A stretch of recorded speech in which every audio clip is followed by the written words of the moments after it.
Hi guys, welcome back to Hoarder's Heart. On this episode, I'm doing a confessional. If you are new to my channel, thank you so much for stopping by and checking me out. I'm a hoarder, and I conceal my identity by putting the sunglasses on and the phone in front of my face because I'm still feeling a little too vulnerable to admit to the world who I am. Yes, so this episode is going to be a confessional. I created this channel because I really wanted people to understand hoarding and understand that it is a mental disorder and know that it's not something that we chose. We didn't choose to be like this. And I just really wanted people to know the battle that goes on inside of hoarders instead of all of the shows like that show Hoarder, and you just see the massive accumulation of stuff. And people don't really understand why that has happened, why they hold on to their stuff. So that's why I created this channel, so that people could understand it better. So this episode, I'm going to tackle more of how it is imperative for me to clean out my hoard in the small sections at a time.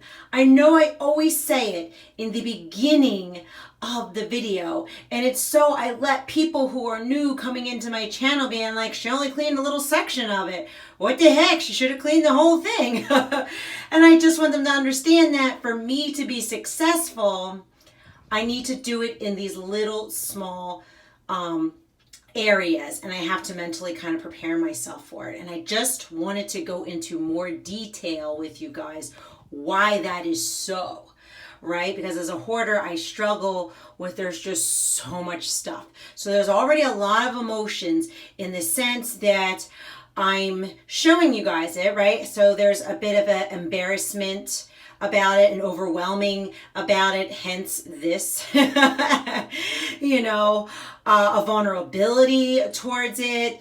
I know it's very anxious. I struggle from anxiety, where that's where the hoarding stems from. I know 50% of people, it stems from depression. Okay, so I know that I have to mentally prepare myself because I'm going to get anxious after a while. And the reason why I start to get anxious is because as I start off in the video, I feel strong, I'm ready, I'm calm, I have mentally prepared that this section is going to be cleaned out. I've noticed as I've gotten further through towards the end of those videos, my anxiety starts to rise up and it's like, time to end. It's time to end. You did good. You did really good. You got this far. But why? Towards the end of the video, do I get tired? Do I feel the anxiety just whoosh, rising up like it's time to stop? Well, I started really contemplating it and meditating on it. Like, why? Why is that happening to me? It's a multitude of things. So the first thing is that after I've made decisions on letting go of each thing, like here's one thing, here's two things, here's three things, here's five things, here's 10 things. All of a sudden, that fear of a great loss comes over me. I feel across the board with hoarders, that's pretty common. You feel an extreme loss come over you. Almost similar, and this is what I'm saying, like it's a heightened feeling, right? It's very heightened. It's almost the feeling as if your house burned down and you lost everything at one time. The feeling that a non-hoarder goes through, that's what it feels like to us after 15, 20 items. That's the mentality, that's the anxiety, that's the panic that is coming over me. That it's like, okay, it's too much stuff, we're done, that's enough, take a break. That's the feeling that's coming over me. So if you are a non-hoarder trying to help a hoarder, or a therapist trying to help a hoarder, please keep that in mind. That when we start going through our stuff and start cleaning out the stuff, and we've gotten rid of a big chunk, just monitor them. Just monitor them and see where they're feeling on the scale. You know, if you see them getting like anxious and now they can't make decisions anymore, and now it's like, no, please let me keep it because it's a memory of this. Please don't let it go. It's stemming from that, this great overcoming sense of loss over us, is coming over. So that's why I will always, always say, never, ever, ever, ever. I've heard people say this before. Never, if a hoarder is like going on vacation and you think you're doing them good by going into their house and getting rid of everything, you are going to send them into a mental breakdown if you do that. I know your heart and your intention is good to be like, no, but if they're gonna come back to a clean house and I help them, that's not the case. You're gonna set them straight into a mental crisis where they're going to break down with either depression or a panic attack. They're going to freak out. They're going to have trauma over their body, just trying to calm this emotion down. And they're going to go into crisis mode where it's like, I need to hurry up and restock everything that was there, that was lost. I have to gather and buy and shop and just fill that space back up to bring back that level of security. So that is why it is imperative that if you're helping a hoarder clean out, it's just small sections at a time.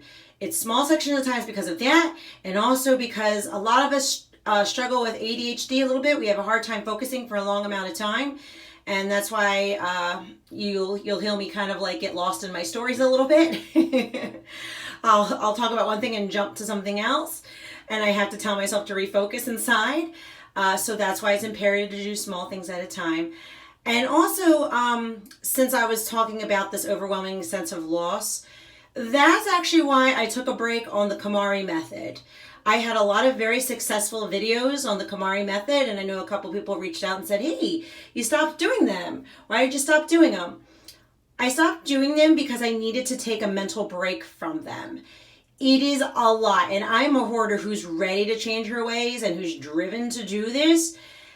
And even though at the end of the video I was excited to see the end thing, it was so mentally exhausting for me. I was so drained, so tired, and I found myself, some of the things that I discarded, I was ready to donate, and it was in the car ready to donate. I was like, no, I can't. It was too much. And I would pick a few items back in. So if you ever see an item that you're like, hey, I kind of remember that, that's why. It was mentally too much for me. I started freaking out. I went into that panic mode of, no, I can't get rid of this anymore. It's mine. Because I felt that great sense of loss, and I had to hurry up and get as much as I could wherever I felt comfortable. Like, no, I can't get rid of this and I can't get rid of that. Okay, I feel better that I'm keeping this. My heart feels calm. I can calm down. I can, enjoy life, go back to what I'm doing. So that's why I just took a mental pause. Now, I kind of would like to restart the KonMari method videos again, maybe in the fall. But again, I just wanted to give myself a little bit of a break because I saw the good in them. And also, if you're a hoarder, I will never discourage you from trying the KonMari method because your journey and your mental space might be different than where I was.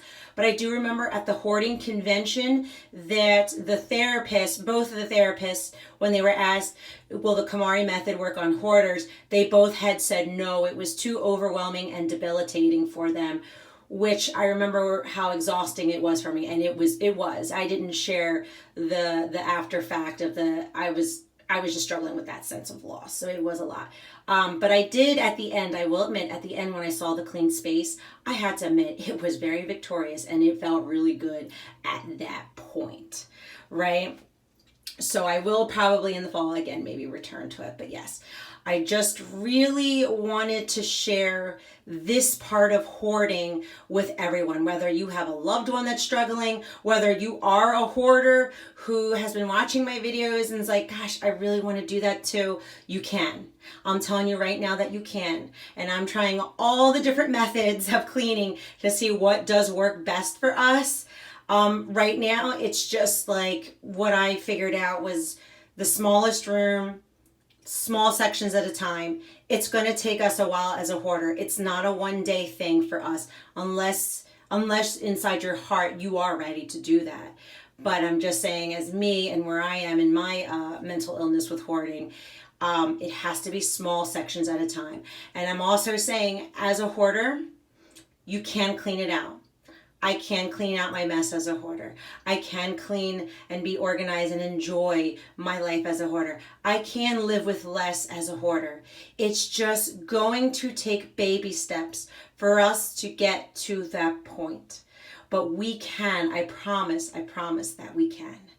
So guys, I think what I'm going to do is I'm going to wrap up this video. Again, I wanted to share my heart, my mind, my emotions as a hoarder, because I feel that the more that I put out there and the more that I tell people the struggles that I have, the more that they can understand it better, and the more people that are aware of what's going on with this hoarding illness, I feel the more minds can come together and think of solutions and to help people. And that's really the goal. The goal is just to bring awareness to this.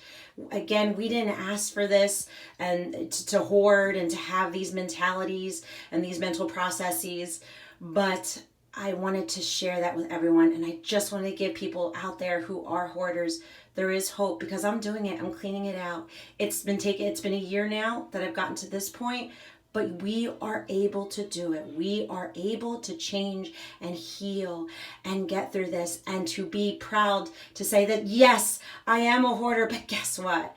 I am successful. I am able to have a clean home. I am able to let go. Even though I have some of these mental struggles, I can still accomplish the goals that I want. So guys, I just want to say thank you so much for watching. I will catch you next time. Bye.